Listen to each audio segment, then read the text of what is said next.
It takes courage to act.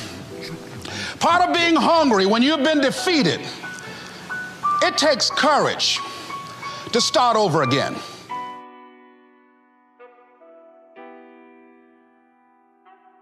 One of the things I have realized, and many of us have, that if you want something out of life, if you want to change yourself, if you want to acquire something, if there's some goal that you want to reach, that is really not easy as some people will make us feel.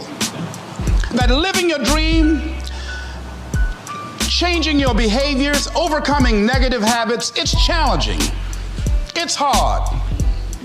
That living alone is just very difficult. And once we begin to come to grips with the fact that living is difficult,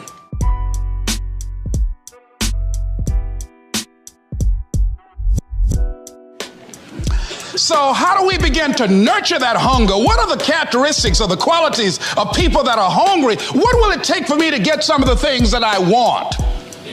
And being hungry for those things, number one, you've got to work on yourself. It's very important that you engage in an ongoing process to develop you. Spend more time on yourself than what you've been spending. It's very important. You owe that to yourself. I was reading a book by Og Mandino called The University of Success. Read one line, gave me a chill. I didn't have to read anything else in the book. He said, many of us never realize our greatness because we become sidetracked by secondary activity. We spread ourselves too thin. Don't know how to say no. And we find ourselves doing all kinds of things and never ever have time to do those things that we need to do to work on ourselves. And then there goes a second. There goes another second. There goes another second. And we can't stop and hold time. And before you know it, you wake up one day and you're behind on your dreams and your bills.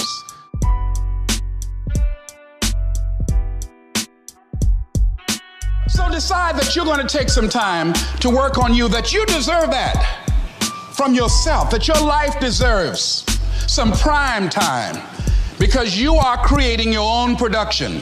As Michael Todd would say, you are the star of your show. You are the director. You're writing the script. And you will determine whether your life is a smash office hit or flop. You determine that. Working on yourself, talking to yourself. That's so very important.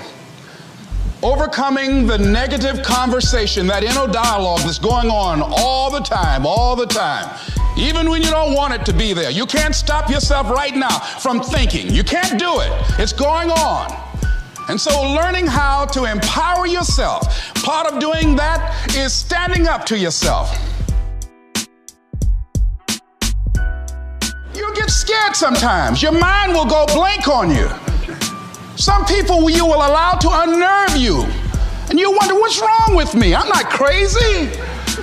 That's why you've got to learn to make a conscious, deliberate, determined effort to stand up inside yourself.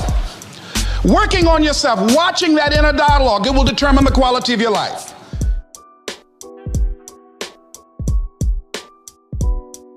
When you're working on something you want to achieve, you have got to stand up to that voice. You've got to sell yourself every day on your abilities, on what you're doing, on the goal that you want to reach. You've got to sell yourself every day, according to your level of belief. It will manifest itself in what you're doing. Whatever we have right now, whatever we're demonstrating in our lives, is a result of what we believe subconsciously that we deserve. And part of increasing that belief level is that you have got to convince yourself every day. You've got to sell yourself. I do a lot of training for many corporations, and I conduct sales seminars, and I've heard all kind of guys doing techniques and training people techniques of how to close sales and how to work with and begin to control the sale and how to ask for the close. Let me share something with you. You can learn all the techniques in the world. If you don't believe in yourself, it won't happen for you. I learned all of it. So that's why I do a training called Focus on the Seller. You've got to focus on you. And as you convince you, as you sell yourself every day, you will begin to see a difference in the things that you're doing. selling yourself on your ability to perform a job, to achieve a certain objective, telling yourself every day, here I go again, and I got what it takes. This is my day, and nothing out here is going to stop me. When you have something you want to do, if you don't develop the courage to do that which has been given you to do, and you spend a lot of time going around trying to convince other people or trying to get their approval, what will happen is that you will lose your nerve. And other people will convince you that what you're doing doesn't have any value, and you'll give up on your dream.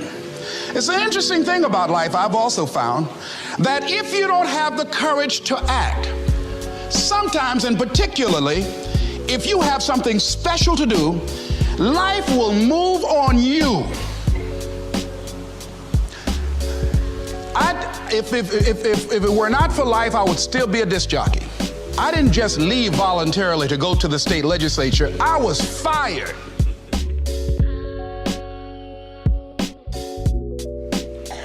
I was going through all kinds of changes because this man controlled my paycheck. And it was Carlyle who said, truth crushed to earth shall rise again. Winston Churchill said, the truth is incontrovertible. Malice may attack it, ignorance may deride it, but at the end there it is. And we know scripture that says, ye shall know the truth, and the truth shall set you free. And the truth that I had to come to grips with, that I wasn't in charge of my destiny. The truth was that I wasn't giving all that I had. The truth was that there are some things that I wanted to do, but I didn't have the courage to act on those things. And the truth was that Bert Childs was a blessing to me. He made life so miserable for me, I had to start looking at my life differently. I started going to work earlier. I started being the last one to leave there. I started working harder than anybody else. The other guys could not. Why would you work so hard, Les? I said, I'm not working for them. I have been cheating, Bert, I thought. I've been cheating myself and my family. Wherever you are, whatever you're doing, do it with everything that you have. Develop the habit of giving more than what you're paid for. Develop the habit of setting standards that others will be measured by. Someone said, do not go where the path may lead, but go where there's no path and leave a trail. It is easy to have low morale today. I was at a corporation and they're going through downsizing and going to lay off some 1,500 people over the next few weeks. It's very depressing there. And those people that stay there 9 times out of 10, they're just going to do just enough to keep from getting fired. Anybody can do that. But if you can begin to harness yourself and say that where I am, I'm going to do the best I can with what I got, because that is an expression of who I am. If you get into the habit of just being mediocre, it will become a part of your consciousness. If you get in the habit of giving less than what you have it within you to give, it will begin to reflect itself in your personality. It will begin to damage you psychologically. And you don't want to be a part of that kind of self-destructive behavior. And so you want to set some high standards for yourself. The next thing, part of what feeds that hunger, you've got to develop a sense of urgency. Aurelia said, stop living your life like you have 1,000 years to live. In life, you're either here today and you're gone today. If there's something that you want to do and you can't do it all at one time, do just a little bit of it. I like what Robert Schuller says. He said, by the yard it's hard, but inch by inch, anything is a cinch. Do just a little bit of it. A friend of mine, Bobby Kerr, used to be a roommate.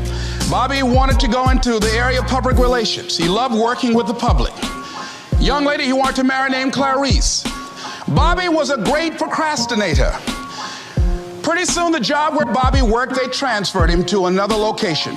He went out to celebrate with the people on that new job site. And Bobby suffered a massive heart attack and died. Bobby didn't drink and didn't smoke, was under 40, and he died. Ask your question, how much time do you have left? How much time do you have left? When you start thinking about that, we don't know. We don't know. Bobby took all the greatness and all of the talent and all of his abilities to his grave with him. One of the things he could have put in parentheses under his name, he didn't use all his stuff. And most of us do that. Most of us don't use the stuff that we have brought into the universe. And we want to make a conscious, deliberate, determined effort to start living life with a sense of urgency and using what we've got. Using ourselves up. Sharing what we brought into the universe to share. Because if we don't, nobody else will. Stop wasting valuable time, knowing that if we begin to live our lives as if each day were our last, our lives will take on a whole new meaning. It take on a whole new expression, valuing each moment that we are blessed with. The next thing that begins to nurture that hunger, honor yourself as your word. Don't give your word out lightly.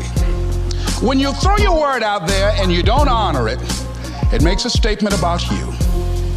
If you decide to maintain a sense of integrity with yourself, that if I speak it,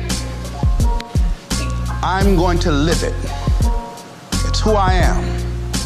And I'm going to be very cautious in how I give my word to others, and most of all with the commitments that I make to myself. Because I want my life to reflect my words and honoring who I am and what I express. Another challenging area in terms of nurturing and developing that hunger in yourself is learning the art of becoming single-minded. Learning how to concentrate. Learning how to focus in. And you'll be surprised at the things that you're able to do. When you learn how to block things out, when you learn how to keep thine eyes single, you'll be surprised at the ideas that will come to you, of the people that you'll be able to attract, of the opportunities that you'll be able to see. You'll begin to see things that have been standing there looking you in the face, saying, I can't believe this has been here all this time.